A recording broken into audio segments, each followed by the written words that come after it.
Alors, pour la quatrième partie sur les pourcentages, je propose de partir dans une réflexion sur la nourriture. Alors, premièrement, l'OMS, elle recommande, grossièrement, mais c'est discutable, mais grosso modo, elle recommande que pour une alimentation saine, elle soit composée de 50% de glucides, de 30% de lipides et de 20% de protéines. Bon, ça peut changer un peu en fonction de l'âge, etc., mais c'est les ordres de grandeur. C'est la première information à donner aux élèves. Deuxième information à donner aux élèves, on leur dit qu'un gramme de protéines, il équivaut à 4 kilocalories. Un gramme de glucides, il équivaut aussi à 4 kilocalories. Et un gramme de lipides, il équivaut à 9 kilocalories. Ensuite, on donne aux élèves comme information qu'un homme, il consomme pour une alimentation saine, il doit consommer en principe aux alentours de 2400 kilocalories par jour, et une femme, pour qu'elle reste une alimentation équilibrée, 1800 kilocalories. Alors, première question est donner en grammes la composition d'une alimentation saine chez l'homme et chez la femme.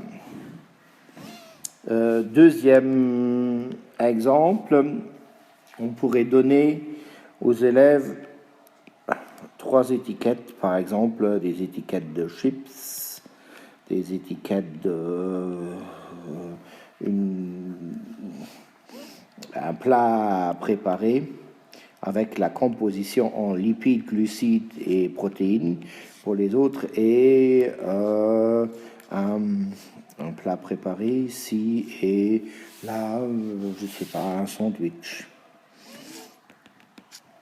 Et là, par exemple, on donnerait aux élèves 3-4 personnes, Pierre, Paul et André, et on leur donnerait Pierre qui ne mange que des chips et des sandwichs, Paul qui mange que les plats préparés, et qui a par exemple, il y a encore un truc avec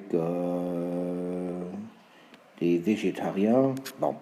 Alors Pierre, il y a un certain, et André, il mange aussi un certain nombre, il mange un sandwich, mais il mange du plat préparé, il mange aussi beaucoup de légumes et de fruits. Et donc, demander qui des trois a une alimentation saine, à la fois en termes de kilocalories et en termes de répartition des protéines et des glucides.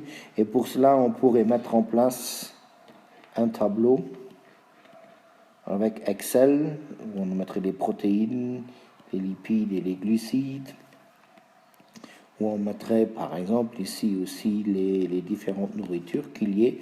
Et donc pour chaque candidat, on pourrait aller en faisant la somme des kilocalories, etc., on pourrait essayer de résoudre le problème. C'est à creuser en détail encore un petit peu à l'avantage si c'est un exercice qui s'inscrit dans la lignée de cet élément-là.